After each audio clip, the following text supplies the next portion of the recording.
Sumainyo ang Panginoon. At sumaiyo rin. Ang mabuting balita ng Panginoon ayon kay San Lucas. Papuri sa iyo, Panginoon.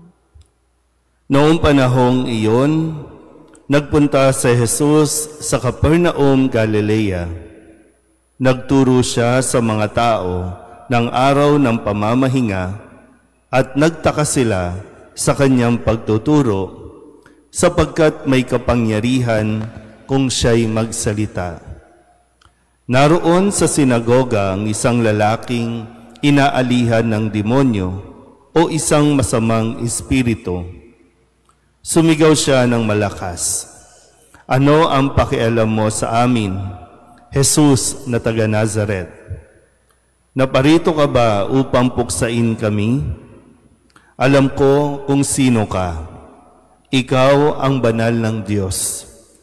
Subalit pinagwikaan siya ni Jesus, "Tumahimik ka, lumayas ka sa taong iyan." At sa harapan ng lahat, ang tao'y iniligmok ng demonyo at iniwan nang hindi man lamang sinaktan. Nanggilalas silang lahat at nagsabi sa isa't isa, "Anong uri ng pangungusap ito?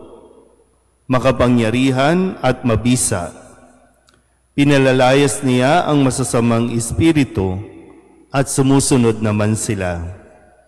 At kumalat ang balita tungkol kay Jesus sa buong lupaing iyon.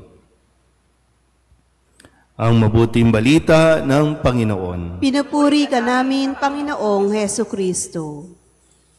Isang magandang umaga po sa inyong lahat. Ngayon po ay Martes ng ika-22 linggo sa karaniwang panahon. Kung ating pong susundan ang kwento sa pahayag ng mabuting balita kahapon, halos ibulid o ihulog na o ipagtulakan si Jesus sa bangin dahil lamang hindi nila matanggap o hindi nila kinikilala kung sino si Jesus sa kabila ng kanyang napakagaling o mahusay na pananalita ng kanyang basahin ang sulat o aklat mula kay Propeta Isaías. No? At sinabi nila na, diba, anak lang ito ng isang karpentero, anak ito ni Jose. Kaya nung siya ay tinanggihan sa kanyang sariling bayan, siya ay umalis at ngayon ay nagtungo sa isang bayan sa Capernaum, Galilea, at muli marami ang mga namangha sa kanyang mga naipamalas, lalong-lalo na nang siya ay kilalanin nung demonyo. Kasi sabi dito, no, sumigaw yung, tutuusin po, no, kung i-analyze lang natin ng kaunti, si Jesus ay nasa sinagoga kung saan nag-aaral at nakikinig ang maraming mga eksperto doon sa kasulatan. Nasa sinagoga. Makuha niyo po ba? Uy, gising. Okay. Nasa sinagoga po. Nandoon din yung demonyo na umaanib doon sa isang lalaki at sabi nga, sigaw ng sigaw, di ba? Sa sinagoga, naroon ang isang lalaking inaalihan ng demonyo. So alam niyo yung katotohanan na ang demonyo nakakapasok ng templo. Ang demonyo nakakapasok ng simbahan. Hindi yan yung katulad sa pelikula, hanggang doon lang yan sa pinto kasi may shield. Hindi. Nakakaupo din yan dyan. Tingnan nyo nga yung paligid nyo. Yun yung katotohanan. Di ba? Dito nga lang, nasa loob ng sinagoga, sigaw ng sigaw. At isa na doon ay yung, anong pakialam mo sa amin, Jesus, na taga Nazaret?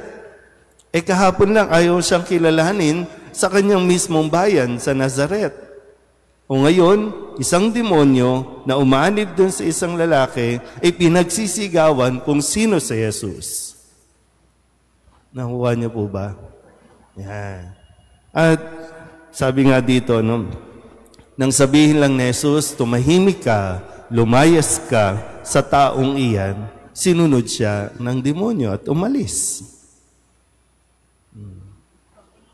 Kaya sabi nila, no, ano ito? No? Napaka makapangyarihan kung magsalita si Jesus. Talaga naman, no? Yung pagsasalita, pag nagsalita tayo, pwedeng mapabuti ang isang tao o pwedeng mapasama, hindi lang isang tao, buong bansa napapasama dahil sa mga salita na binibitawan natin. Kaya napakahalaga po para sa ating lahat, katulad ni Jesus, na magkaroon tayo ng authority sa ating pagsasalita. At ano yung nagbibigay sa atin ng authority? Yung meron tayong kredibilidad. Sabihin nyo nga po, kredibilidad. Nandyan ang tunay na kapangyarihan, yung mayroong kredibilidad ang nagsasalita, ang nagpapahayag. Kaya napakamatinding hamon, no? Kahit sa amin, lalo na sa aming mga pari, sa mga taong simbahan na nagpapahayag ng katotohanan na dapat kami rin mismo ay nasa katotohanan. Mahirap po, no? Sa sitwasyon natin ngayon, sa kalagayan ng lipunan, mahirap po yung ang nagtatanong sa magnanakaw din. Paano natin mapapalabas ang katotohanan kung yung nagtatanong sinungaling din? Nakuha niyo? Nagigets niyo po ba? Di ba? Kaya kasi sa loob ng tahanan, di ba? Paano mo mapapasunod? Paano mo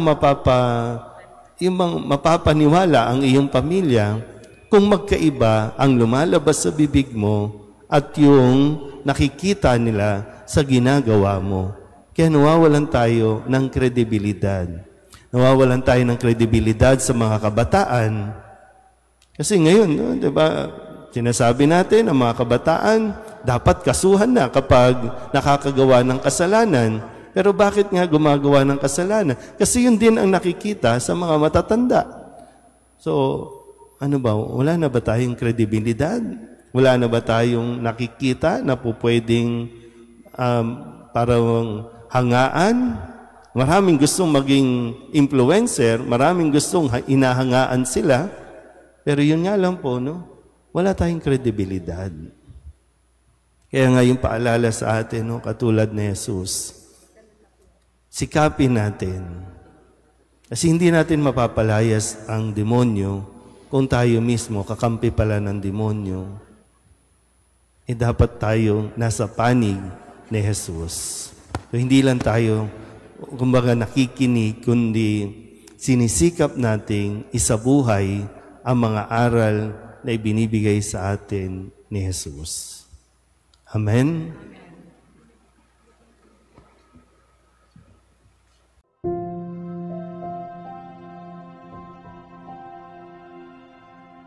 Amen.